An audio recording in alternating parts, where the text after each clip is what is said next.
دوستو آج میں ایک پھر نئے واقعہ اور قصے کے ساتھ آپ ناظرین کے سامنے حاضر خدمت ہوں۔ آپ لوگ ضرور اس کو سننا ہے، مس نہیں کرنا ہے۔ مجھے امید ہے کہ آپ لوگوں کے علم میں اور جانکاری میں ضرور اضافہ ہوگا۔ واقعہ ہے ایک گنہگار نوجوان کا اور ایک اللہ کے ولی ابراہیم بن ادھم رحمۃ اللہ علیہ کا واقعہ ہے، ضرور سنیے گا۔ ایک نوجوان، ان کی زندگی کے بہت بڑا حصہ اللہ کی نافرمانی، اللہ سے بغاوت کرنے میں اور گناہوں میں ان کی زندگی کا بہت بڑا حصہ گزر جاتے ہیں۔ ایک مرتبہ وہ دل میں خیال کرتا ہے اور سوچتا ہے کہ مجھے کسی اللہ والوں کے پاس جا کر کچھ نصیحت کی باتیں، کچھ وعظوں کی باتیں سن کر مجھے آنا چاہیے، تاکہ مجھے گناہوں کو ترک کرنے اور گناہوں کو چھوڑنے کے لیے مجھے ایک ذریعہ اور اسباب مل جائیں۔ وہ نوجوان ابراہیم بن ادھم رحمۃ اللہ علیہ کے پاس آتا ہے۔ ابراہیم بن ادھم رحمۃ اللہ علیہ اللہ کے بہت بڑے ولی ہیں اور اپنے دور کے بہت بڑے بزرگ بھی ہیں۔ وہ نوجوان آ کر کہتا ہے کہ حضرت آپ کچھ وعظ و نصیحت میرے لیے فرمائیے، تاکہ مجھے گناہوں سے ترک کرنے اور گناہوں کو چھوڑنے کے لیے مجھے آسانیاں ہو جائیں۔ حضرت ابراہیم بن ادھم رحمۃ اللہ علیہ یہ بات سن کر ارشاد فرماتے ہیں کہ اے نوجوان، اگر تجھے گناہ کرنا ہی ہے تو اللہ کے زمین سے ہٹ کر کسی اور جگہ جا کر گناہ کریں۔ وہ نوجوان کہتا ہے کہ حضرت یہ کیسے ہو سکتا ہے، جبکہ ساری زمین ساری کائنات اللہ کی بنائے ہوئے ہے، تو یہ کیسے ہو سکتا ہے؟ ابراہیم بن ادھم رحمۃ اللہ علیہ کہنے لگتے ہیں کہ نوجوان، تجھے شرم آنی چاہیے۔ اللہ کے زمین میں رہتے ہوئے، اللہ کی کائنات سے فائدہ اٹھاتے ہوئے اور اتنی بات جانتے ہوئے پھر بھی تو اللہ کی نافرمانی کر رہا ہے، اللہ سے بغاوت کر رہا ہے۔ پھر دوسری بات فرماتے ہیں کہ اگر تجھے گناہ کرنے کا ارادہ ہو تو کہیں ایسی جگہ جا کر گناہ کریں جہاں کوئی نہ دیکھتا ہوگا، جہاں تجھے کوئی نہ دیکھ رہا ہوتا ہے، وہاں جا کر تو گناہ کر لیں۔ اب وہ نوجوان کہنے لگتے ہیں کہ حضرت یہ کیسے ہو سکتا ہے، جبکہ دنیا کی ساری نظروں سے میں غائب ہو کر چھپ کر گناہ کر سکتا ہوں، مگر اللہ کی نظر سے میں کیسے بچ سکتا ہوں؟ اللہ تو جبکہ ہر جگہ حاضر و ناظر ہے۔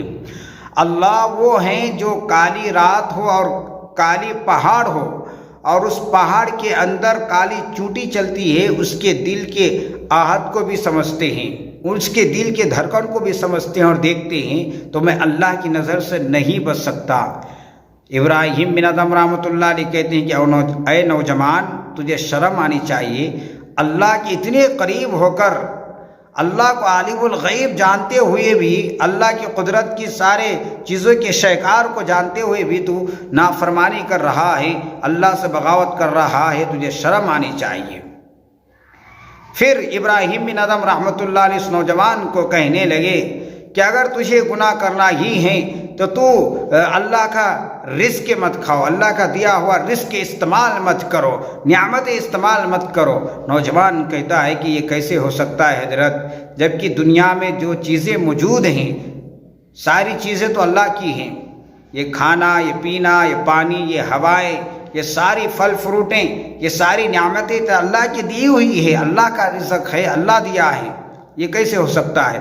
تو پھر ابراہیم بن ادھم رحمۃ اللہ علیہ کہنے لگا، جب تو اللہ کا دیا ہوا رزق کھا رہا ہے، اللہ کی نعمتوں سے تو فائدہ اٹھا رہا ہے، تو پھر تجھے شرم آنی چاہیے، پھر اللہ سے بغاوت کر رہا ہے، اللہ کی نافرمانی کر رہا ہے۔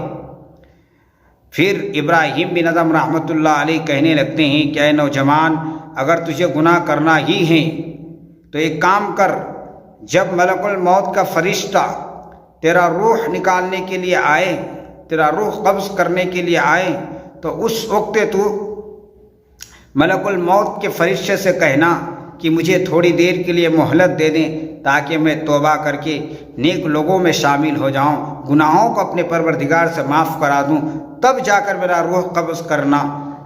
اتنا کہہ دینا ملک الموت کے فرشتے سے۔ وہ نوجوان پریشان ہو جاتے ہیں، گھبرا جاتے ہیں اور کہتے کہ حضرت یہ کیسے یہ ممکن ہے، یہ تو ناممکن سی بات ہے۔ ملک الموت کا فرشتہ وہ ہے جو کسی کو آنے کی خبر نہیں دیتے ہیں اور معلوم نہیں کرتے ہیں۔ وہ جب آتے ہیں تو کسی گھڑی بھی، کسی جگہ بھی اور کسی وقت بھی آ سکتا ہے۔ وہ بچپنا میں بھی آ سکتا ہے، نوجوانی میں بھی آ سکتا ہے اور بڑھاپا میں بھی آ سکتے ہیں، گھر میں بھی آ سکتے ہیں، باہر میں بھی آ سکتے ہیں، کسی جگہ بھی موت آ سکتی ہے، مگر موت مہلت نہیں دیتی ہے اور خبر بھی نہیں کرتی ہے، معلوم بھی نہیں کرتی ہے۔ موت کہیں بھی آ کر پکڑ لیتی ہے اور آن کے آن میں روح قبض کر لیتی ہے اور زندہ آدمی مردار میں شمار ہو جاتا ہے۔ یہ ناممکن بات ہے کہ مجھے مہلت دے دیں۔ ابراہیم بن ادم رحمۃ اللہ علیہ کہنے لگے کہ جب تجھے اتنا معلوم ہے کہ ملک الموت خبر دیے بغیر آ جاتے ہیں روح نکالنے کے لیے، تو نوجوان تو بتا کہ تیرے مغفرت کا آخر ذریعہ کیا بنے گا؟ آخر اللہ کے یہاں تیری مغفرت کیسے ہوگا؟ تیرے گناہ کیسے معاف ہوگا؟ تو کیسے جنت میں جاؤ گے؟ تم کیسے کامیاب ہوگے؟ وہ نوجوان کہتا ہے حضرت بس حضرت میں اب آج سے آپ کے ہاتھ پر بعید کرتا ہوں اور میں گناہوں سے توبہ کرتا ہوں اور میں آج کے بعد کسی گناہوں کو کرنے کے لیے میں کبھی ارادہ بھی نہیں کروں گا، کبھی جرت اور ہمت بھی نہیں کروں گا۔ آج سے میں اللہ کی فرما برداری اور اللہ کے وحدانیت پر عمل کرتے ہوئے، رسول اللہ صلی اللہ علیہ وسلم کے طریقے پر عمل کرتے ہوئے میں اپنی زندگی کو گزاروں گا۔ آج سے میں گناہ نہیں کروں گا۔ وہ نوجوان گناہوں سے توبہ کر لیتا ہے۔ تو دوستوں میں آپ لوگوں سے کہنا چاہتا ہوں کہ یہ واقعہ آپ لوگ کو کتنا اچھا لگا ہوگا، یہ ویڈیو کتنی اچھی لگی ہوگی، ان باتوں سے کتنے آپ متفق ہیں، آپ ضرور کمنٹ کر کے بتائیے اور ہمارے چینل کو ضرور سبسکرائب کیجیے گا۔ اگر واقعہ آپ کو اچھے لگے تو ضرور آپ دوستوں کو بھی شیئر کیجیے اور مجھے امید ہے کہ آپ کو اچھی لگی ہوگی۔ السلام علیکم ورحمۃ اللہ۔